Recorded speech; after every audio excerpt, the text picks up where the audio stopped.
Okay, so as you may have heard, there's an enormous Pokemon leak that is currently going on right now. I touched on it in a previous video, but there's a bunch of really cool and interesting beta material from previous games that has now been leaked, and that stuff is right up my alley, so I'm going to be covering some in this video. As I mentioned in the last video, which I recommend you check out if you haven't already, I'm not going to be covering everything because there's just too much from this leak to cover, and so I'm simply going to be covering my personal highlights and things that I think are really interesting and worth noting, that I also didn't mention in that previous video. Also, I've got to give myself a disclaimer really quick as well, because as all of this is obviously very fluid and ongoing and developing and updating as we speak, I am going to do my best to make sure that everything in this video is as accurate and is as on point as it can possibly be, but due to the nature of the situation, there's only so much I can do here, so just keep that in mind as you're watching this and as we're going through all this stuff, because all of this is still very much developing and details could potentially change as we go along. With all of that said though, let's just go ahead and get right into it. And the first thing that I want to talk about are actually a couple things that I did not touch on in that previous video that have since caught my attention. And the first of those is what seems to be a pre-evolution for Makuhita. I didn't realize it initially, but it does seem to be the case that this guy right here, who is apparently known as Hakeo, and also these names that you're going to see during this video for some of these Pokemon, seem to be Romanized names from what I can tell, so they're just translations of the Japanese names, and also I'm not sure how accurate all of them are, so again, just keep that in mind, but it does seem to be the case that Hakeo here is supposed to be a baby version of Makuhita and Hariyama, and you can definitely see this in their designs with the just similar designs in general, as well as the fact that Hakeo here very much seems to be like a young baby Pokemon, and it also lines up with the beta design of Makuhita as well, which is genuinely crazy. I would have never thought that Makuhita would have been a Pokemon that would have initially had a pre-evolution as well, but it seems that this was the sort of thing that they wanted to have as like a 3-stage line, and then they probably just had to cut it to a 2-stage line, as we have heard Game Freak do for other Pokemon in the past as well, and this one was ultimately a good call, because I don't really feel like Makuhita is the kind of Pokemon that needs a pre-evolution.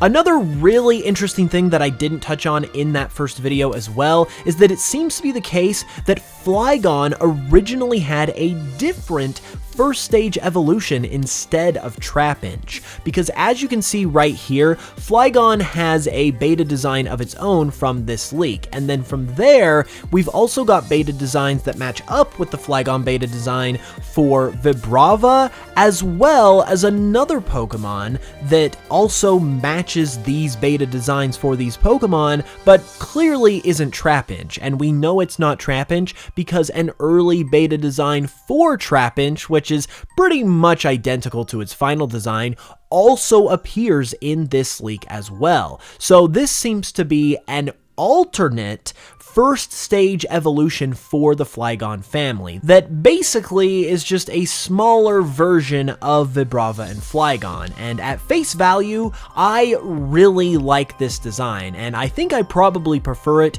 to Trapinch. However, I feel like it was probably the right move to make Trapinch the final first stage Pokemon for this line, because while this design is cool, it obviously makes the change from it to Vibrava to Flygon a lot less drastic, because there's less of a change going on, which is what Trapinch's design provides here as a big change from it to Vibrava. So overall, I feel like this was a worthy swap out, but nevertheless, this is still a really cool revelation, and this design in particular, I still think is really cool and would have loved to have seen it in an actual game. Okay, this next thing is genuinely the coolest and my most favorite piece of content from this leak to this point. And it's, again, something that I didn't notice in that previous video that I have since became aware of. This was actually, to my knowledge, first pointed out by Lamington over on Twitter, so I gotta give a big shout out to them for making this discovery and observation. But amongst all of these beta sprites that have been leaking out, obviously there have been a bunch from Gen 3, and one of the Pokemon that is just straight up a cut Pokemon, not a beta of a final official Pokemon or anything like that, is this guy right here, this interesting chicken looking thing. Well, it looks pretty just uneventful, which is why I didn't really think anything of it at the time, but one thing that some people have pointed out about this guy is that he kind of looks like a bowling pin, particularly in his body shape and with the stripe around his neck.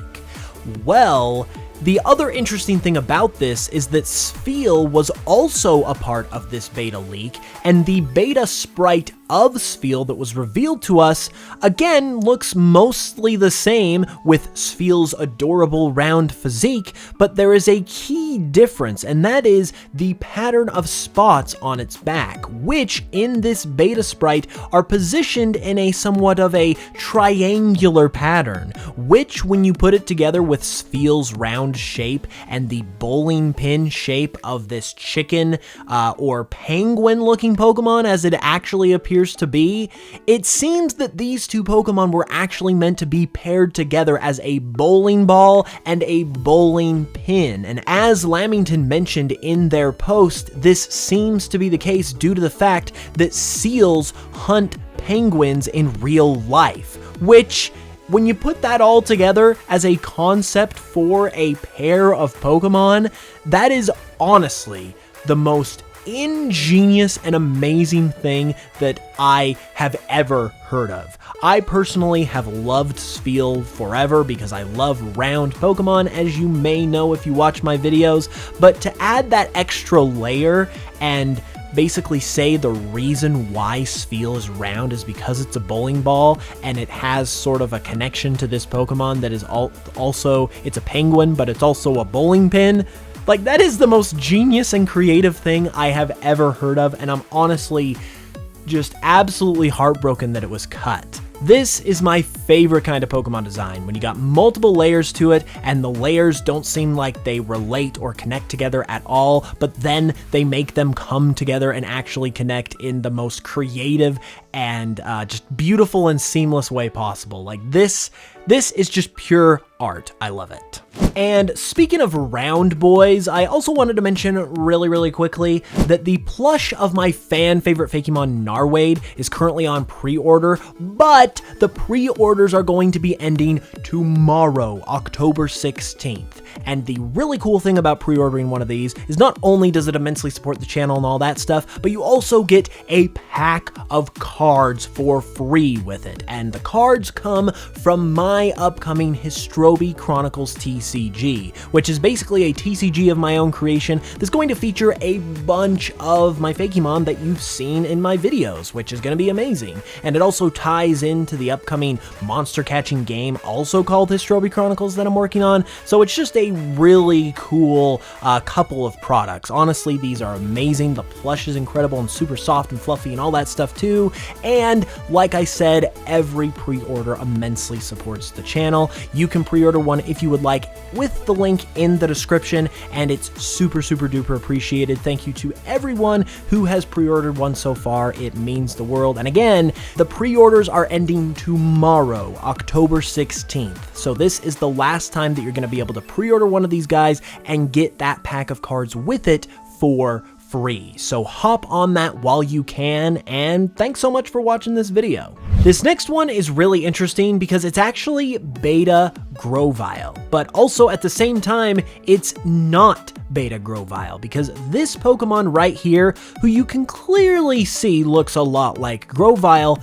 wasn't actually Grovyle at this time. It was instead a completely different Pokemon based on what we know about it currently. A while back, there were actually some leaked Pokédex entries for various Pokémon that didn't have sprites or designs associated with them, but you could also tell based on the information provided that they were for unknown or cut Pokémon. And one of them was for a Pokémon that was known as, I believe if I'm remembering this correctly, the Archaeopteryx Pokémon. However, it was also tied to Grovyle within the data of the games, despite clearly being a different Pokemon, especially due to its Pokédex category. And there are actually a couple different variations of this design that have leaked, but ultimately what seems to have been the case is that this Pokemon, while being completely separate from Trico and the starter Pokemon in general, was eventually used as a sort of base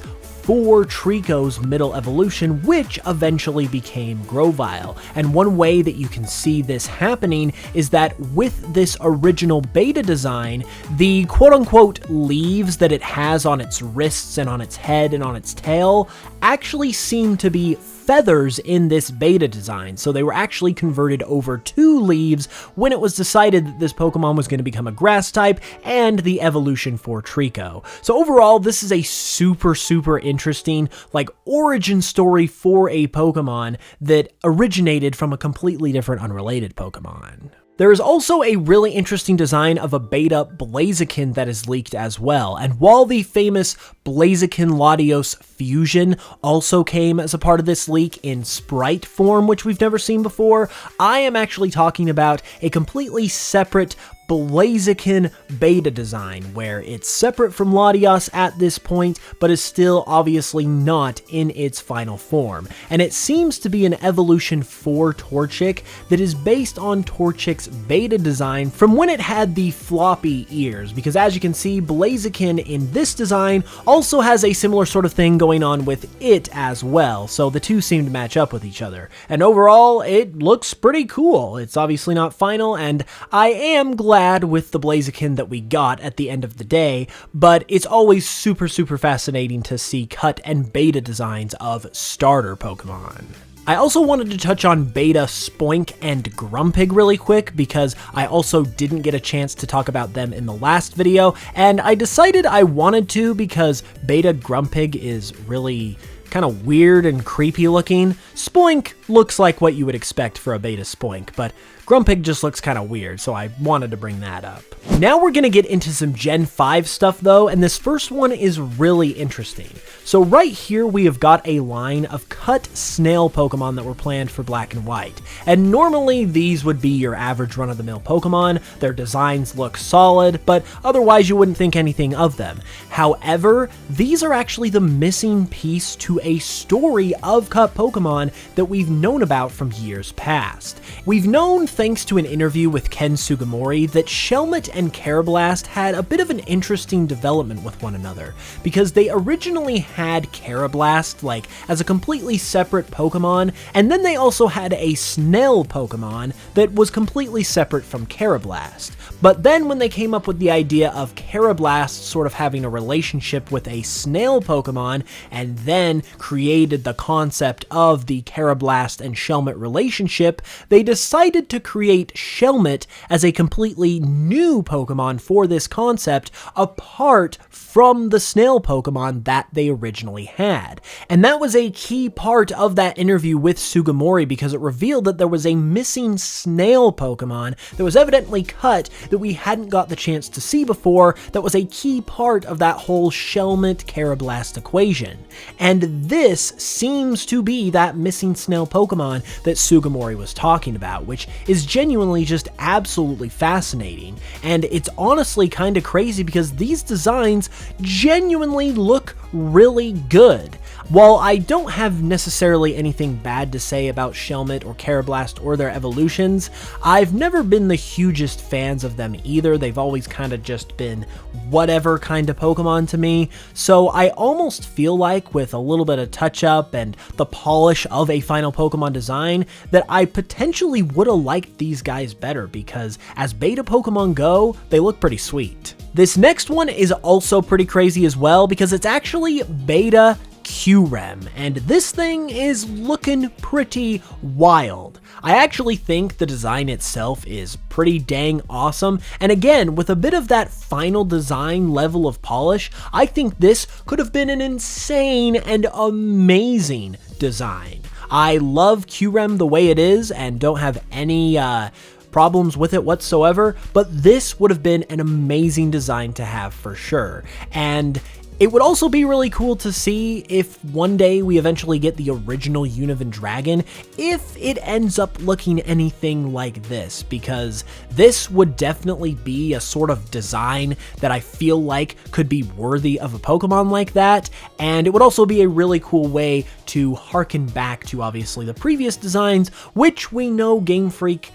will do from time to time. So overall, pretty insane stuff, and we also have a look at its overworld sprite as well, which is pretty cool. Okay, so I am really excited to talk about this next one because it seems like there is something really interesting that is going on here. So evidently, this right here is Beta Meloetta, which is crazy enough on its own because obviously this design is completely different, and it looks like the only thing that has really been retained from Beta to Final Meloetta is an emphasis on music, because this little guy right here is obviously singing. Obviously there's a motif there which carried over to the final design, but otherwise these could be two completely different Pokemon. The other really interesting thing about this is that this version of Meloetta seems like it was most likely a bug type due to its multiple arms and its two long antennae, and overall just looking very much like a bug. And this is obviously interesting completely on its own as well, because that's completely different to the final Meloetta, who is a normal psychic type and then normal fighting with its extra forms. So completely different direction for this Pokemon from Beta to Final. However, it gets even more interesting, because when you talk about Unova Pokemon, there is a key thing that is known about them, and that is their theme. Their theme is very much, and also pretty obviously, a soft reboot of sorts of the Kanto Pokedex. You can see this in the total number of Pokemon being almost identical to the number of Pokemon in Kanto, and many Pokemon in Unova having Kanto equivalents, like for example, Patrat and Watchog are Rattata and Raticate, you've got Sock and Throw that are Hitmonchan and Hitmonlee, you've got Garbodor who is Muck, and the list goes on. There's a lot of parallels between the two Pokemon regions and their Pokedexes. That also extends to Mewtwo as well, because Genesect is very much the Mewtwo equivalent for Unova,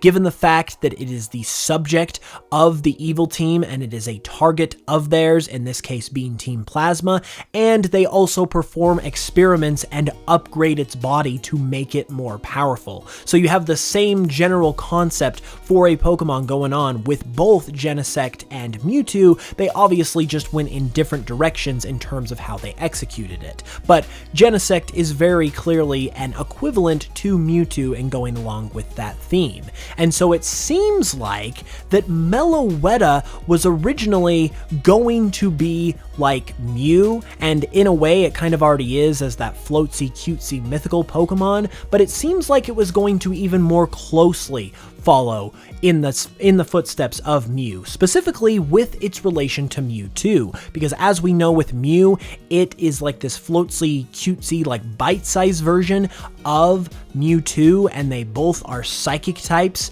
and they have a connection with each other in that way, aside from one being a clone of the other, where they both share the same type, and one is small and cute, while the other one is big and terrifying. And it seems like they were going to replicate this same sort of vibe with Meloetta and Genesect, because with this beta design of Meloetta, you have that small, cutesy vibe, but then you have that bug typing, which also is shared by Genesect, who is also looking big and strong and tough like Mewtwo. So it seems like they were going to replicate the Mew-Mewtwo dynamic with Genesect and Meloetta originally, and at least have a little more in common with each other to where they could be connected in that way, if not actually have more to do with each other specifically. Now we're going to get into our first non-Pokemon design piece of content for the video, and that is because we're going to be talking about a beta design for a character, and that is none other than Skyla. We actually have gotten to see a glimpse at what Skyla looked like at one time during development of the games, and she definitely looks a heck of a lot different than in her final design. I actually really love this design, and I think it's interesting that even though it looks completely different, you can still see some remnants of Skyla in there with her outfit, because the outfit is vaguely similar to what Skyla wears in the final game. Otherwise though, it's completely different, which is pretty crazy, but honestly, it's really good in its own right, and I would definitely love to see a character that looks a little more distinctly like this just be their own character, whether it was in this game in some alternate universe or in a future game they bring this design back, because I think this design actually looks pretty cool. I'm totally happy with what we got. I mean, how could you not with Skyla, but this design is pretty cool too. And then one more thing I also wanted to touch on in this video is what seems to be a beta female protagonist for Pokemon X and Y. I guess the X and Y portion of this giant massive leak is sort of close to happening, and so we're starting to get a little bit of pieces of info about the behind the scenes content of X and Y, and there are some very early test builds, it seems like, of the game that have been able to be messed around with, and this seems to be the player character for those test builds. They're like super early, it's super early stuff, so it's almost like this character is a placeholder, to be honest, but they do have a distinct design and they are the player character evidently at this moment in the game's development, so it seems like this was a very early option, you could say, for the female player character in Pokemon X and Y. And I would say while they look perfectly cool, and I love the fact that we have a completely different design as a part of the development history of X and Y, and that stuff is just so fascinating, obviously.